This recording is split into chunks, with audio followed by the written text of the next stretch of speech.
इससे पहले हम लोग वीडियो में पढ़े थे कन्वर्ट करना मिक्स फ्रैक्शन से इम्प्रॉपर में।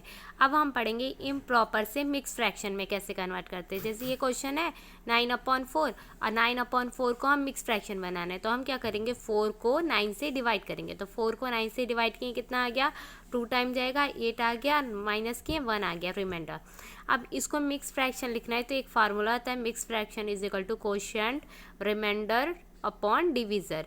तो ये कोशेंट होता है, जो बचे हुए को क्या बोलते हैं रिमाइंडर, और जिससे डिवाइड करते हैं उसको बोलते हैं डिविजर, और ये जो जिस नंबर को डिवाइड करे उसको डिविडेंड बोलते हैं। ओके, तो डिविडेंड का तो इस फॉर्मूले में काम नहीं है, सिर्फ डिविजर कोशेंट एंड रिमाइंडर चाहिए। तो हम पहले डिविजर लिख लें 4। डिविजर क्या है, किससे डिवाइड कर रहे हैं 4, और हमारा रिमाइंडर कितना बचा है 1, और क्वेश्चन कितना है हमारा 2।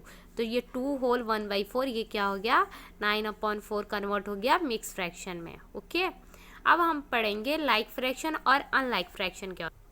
देखिए लाइक फ्रैक्शन और unlike fraction, fraction are classify into like and unlike fraction depending upon their denominator. Denominator पे ये डिपेंड करता है लाइक और unlike. Fraction which have same denominator, जिसका डिनोमिनेटर सेम हो उसे लाइक फ्रैक्शन कहते हैं। जिसका डिनोमिनेटर डिफरेंट हो या अनइक्वल हो, बराबर नहीं हो, उसको हम क्या कहते हैं अनलाइक। जैसे कि यहाँ पे नीचे डिनोमिनेटर सेम है तो ये लाइक हो गया, यहाँ पे डिफरेंट है तो इसको अनलाइक। अब आगे जाके ये पढ़िएगा कि जो लाइक ही फ्रैक्शन को हम ऐड कर सकते हैं और सब्ट्रैक्ट कर सकते हैं।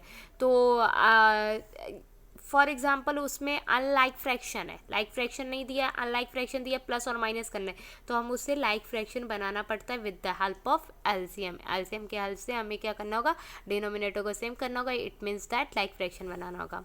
कि इक्विवेलेंट फ्रैक्शन क्या होता है, fraction which represent the same part of a whole और a collection are called equivalent fraction. देखिए फ्रैक्शन जो है, जैसे ये पार्ट है, ये जो एरिया है वो तो सेम है, बस हम क्या कर रहे हैं उसको डिवाइड कर रहे हैं डिफरेंट। पहले इसको 2 पार्ट में किए, फिर इसको 4 पार्ट में कर दिए, अब इसको कितने में कर दिया 6 पार्ट में कर दिए। तो ये क्या होता है, इसी को बोलते हैं इक्विवेलेंट फ्रैक्शन कहते हैं। ठीक है, we can find more equivalent fraction by multiplying or dividing the numerator and the denominator by the same number। हम बहुत सारे इक्विवेलेंट फ्रैक्शन फाइंड कर सकते हैं मल्टीप्लाई करके या फिर डिवाइड कर सकते न्यूमरेटर और डिनोमिनेटर में सेम नंबर के साथ। ठीक है, जैसे कि यहाँ पे इक्विवेलेंट फ्रैक्शन निकालना है 2/3 का, हम इसको बता रहे हैं कैसे सॉल्व करते हैं इक्विवेलेंट। देखिए यहाँ पे जैसे कि 2 में मल्टीप्लाई किए ऊपर, तो 2 से हम क्या करेंगे नीचे, हम पढ़े हैं सेम नंबर से मल्टीप्लाई करना है तो सेम नंबर से मल्टीप्लाई करेंगे, तो ये आ गया ये आंसर। अब हम किए 3 से, तो जो नंबर हम न्यूमरेटर से मल्टीप्लाई करेंगे वही सेम नंबर डिनोमिनेटर से करेंगे, तो ये जो नंबर आ रहे हैं ये हमारे आ रहे हैं इक्विवेलेंट फ्रैक्शन आ रहे हैं। वैसे सिमिलरली डिवाइड वाला भी है, डिवाइड करना है तो जो न्यूमरेटर में लिखे हैं वही डिनोमिनेटर में भी नंबर लिखेंगे और उसी नंबर से क्या करेंगे डिवाइड कर देंगे, तो आपको इक्विवेलेंट फ्रैक्शन मिलता रहेगा। Reducing a fraction into its lowest term, कोई फ्रैक्शन दिया है उसको लोवेस्ट टर्म में करना है। For reducing a fraction into low simplest form में भी कहते हैं, लोवेस्ट टर्म को सिंपलेस्ट फॉर्म भी कहा जाता है।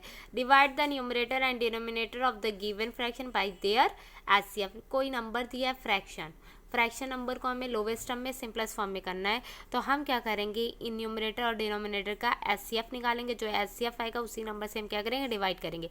जैसे कि 12 और 27 का एचसीएफ क्या आ गया 3, तो 3 से इन दोनों में डिवाइड कर देंगे न्यूमरेटर और डिनोमिनेटर में, तो क्या आंसर आ गया 4/9। तो ये क्या हो गया सिंपलेस्ट फॉर्म हो गया किसका 12/27 का सिंपलेस्ट फॉर्म क्या हो गया 4/9।